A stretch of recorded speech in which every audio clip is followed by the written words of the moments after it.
Hi, my name's Kirsty Applebaum, and I'm going to read you a little bit from my book today. It's called TrooFriend, and it's published by Nosy Crow. So, TrooFriend tells the story of a girl called Sarah whose busy parents buy her a robot friend to keep her company. But they don't just buy her any old robot friend. They buy her the latest Jensen & Jensen TrooFriend 560 Mark IV, which is an uncannily human-like robot designed to look and behave just like a human child.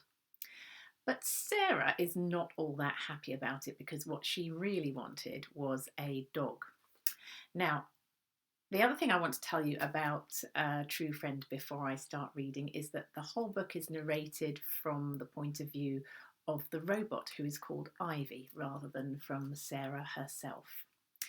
I'm going to read you a little bit from chapter 6, and the reason I've chosen chapter 6 is that this is the point at which Sarah goes from being really grumpy about getting a robot instead of a dog and starting to realise that maybe there are a few advantages to having a robot friend. Evening, Ivy. Thought you might like to join us for dinner. Shirley, Mum, is grinning very close to my optical receptors. I have connection. I download time, date, location, weather. It is 5 hours, 48 minutes and 51 seconds since I was last on. Really, Shirl, says Rob Dad. She's going to watch us while we eat our dinner. Bit weird, isn't it? He is sitting at a table with Sarah.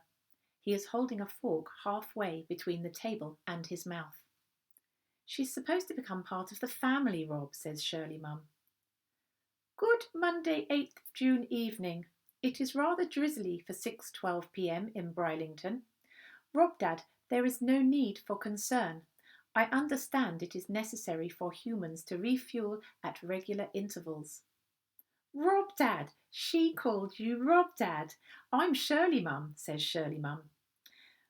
What does she call you, Sarah? Says Rob Dad. Sarah, says Sarah. She chews on her fuel. Did you have fun with Ivy today, Sarah? Says Shirley Mum. I've been so busy I didn't even have time to look at the feed. S'pose, says Sarah. I step sideways off my Jensen & Jensen charge disk. We are all in the hard white place with the single function robots, the kitchen. You ran out of battery earlier on. Shirley Mum sits down at the table with Sarah and Rob Dad. I found you collapsed in the hallway, so I thought it was time to christen the charge disk. Looks like it's worked a treat. The Jensen & Jensen charge disk is the most effective method of restoring power to any Jensen & Jensen TrooFriend. If you wish to conserve fossil fuels, I can also recharge in direct sunlight. However, the time required will vary according to weather conditions. Any other charging method is unapproved. Using an unapproved charging method may invalidate your Jensen & Jensen 10-year guarantee. Quite the conversationalist, isn't she? Says Sarah. Is that even a word? Says Rob Dad. Try not to let her run down completely again, Sarah, says Shirley Mum. It seemed rather, undignified seeing her like that. She's not a person, Mum. She's an android. Even so, maybe just pop her on the charge disk every night, love. Can't do any harm, can it? I can confirm that popping me on the charge disk every night cannot do me any harm. Great, well, that's all right then, says Shirley Mum. How about we put it in your bedroom, Sarah? In my bedroom? What if I forget to turn her off? It could wander around my room all night while I'm asleep. It's creepy. There is no need to manually turn me off. I will time out automatically if no interaction has occurred for 420 seconds, whether it is daytime or nighttime. I can be reactivated or woken by the sound of my name spoken aloud. I can also be reactivated or woken by touch. If my charge disk is accessible, I will return myself to it at the beginning of every night. Night is currently set as 8 p.m. All settings can be adjusted on request from the the administrative user, which is currently you, Shirley Mum. Well, that's sorted then, says Shirley Mum. We'll make sure the charge disk is in your bedroom in a nice easy spot and Ivy can charge herself. Whatever, says Sarah. I wait while they refuel. They use their knives to balance fuel on their forks before consumption. I scan my database for information about this balancing. It is called etiquette. Soon they are nearly finished. Sarah, I have a wide selection of games in my database, old and new. Would you like to play with me after your evening refueling? Oh, that would be nice, wouldn't it, Sarah, says Shirley Mum. That's very kind of you, Ivy. It's dinner, says Sarah, not refueling. What games do you have, Ivy? Says Rob Dad. My database has 68,951 games. Would you like me to randomly access a board game, or a team game, or a brand new game exclusive to Jensen & Jensen, or a game from Southeast Asia, or France, or Scandinavia, or a game from the 1920s, or from the 1980s, or, ooh, let's go old school, says Shirley Mum. A game from the 1980s. What have you got? I randomly access a game from the 1980s. Ball in a sock. What? Says Sarah. We will require a tennis ball, a knee-length sock, and a stretch of wall 1.5 metres taller than the tallest participant. Rob Dad splutters. Some of his fuel falls out of his mouth. Rob, says Shirley Mum. That's disgusting, Dad, says Sarah. But my sister used to play that game, says Rob Dad. Auntie Pam? She used to use a football sock. She'd put a tennis ball in it and stand with her back against the wall, and she'd whack the ball against the wall, left and right and up and down. And she used to sing this rhyme when she did it. How did it go? A trip to the sweet shop, trip, trip, trop, for fizz and bang and whirl and pop. That's it. A trip to the sweet shop, trip, trip, trop, then to the dentist, chop, chop, chop. Well, says Rob Dad, that takes me back.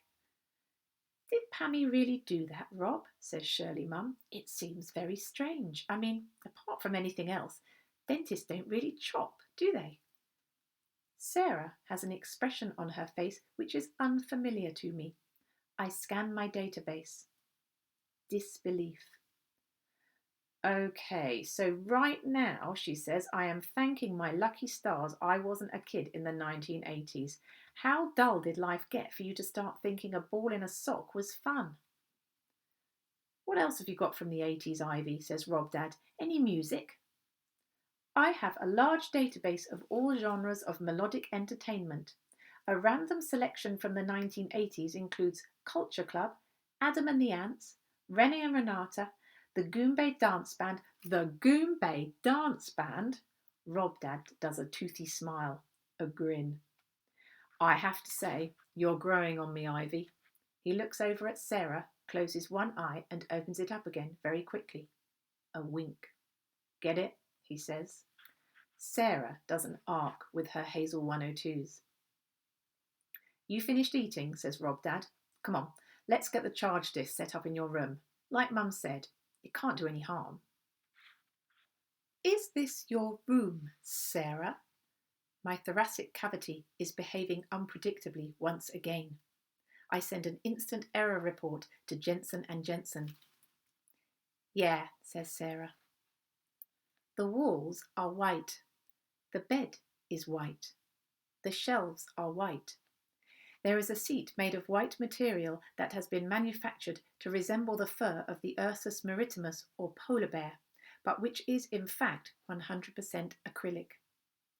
On top of the white bed, there is a bed covering that is pink and white and turquoise and green and yellow and orange and black, all swirled into leaf-like patterns.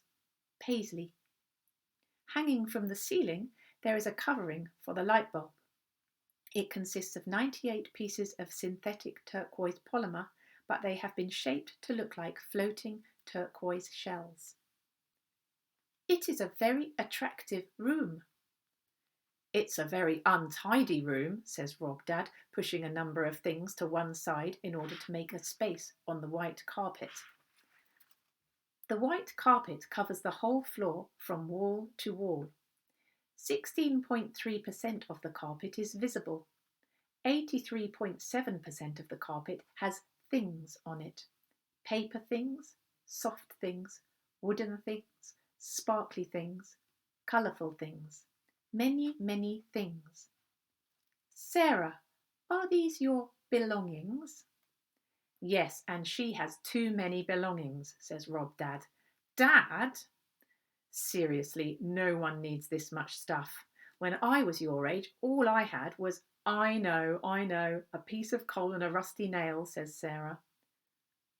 I do not have belongings. Well, you've got this. Rob Dad taps my charge disk unit. He pushes it into the corner of the room and plugs it into an electricity socket. And what's in here? He opens the accessory cavity located on the posterior side of the unit. There's a piece of card. He pulls out my warehouse label. I am a true friend. I do not bully. I do not harm. I do not lie. I do not covet or steal or envy. I am your perfect friend, your one true friend. Shirley must have put it in here when she unpacked you. He puts the warehouse label on the floor, reaches into the accessory cavity again, and pulls out my multi-angled maintenance brush.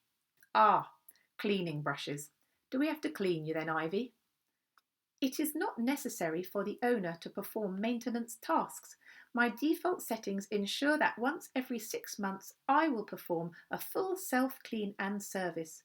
Please ensure that the accessories are kept in the accessory cavity so I can find them easily. Righto. He puts the brush and the card back into the cavity and closes the flap. I'll leave you girls to it then. Sarah, it really is too messy in here. Get it tidied up before bedtime, all right? Rob Dad leaves Sarah's bedroom and closes the door behind him. Sarah sits down on the pink and white and turquoise and green and yellow and orange and black paisley bed covering and leans against the wall. I've got a good idea for a game we can play, Ivy. She makes a right way up U-shape with her mouth, but there is an extra something in her eyes. I scan my database for the extra something.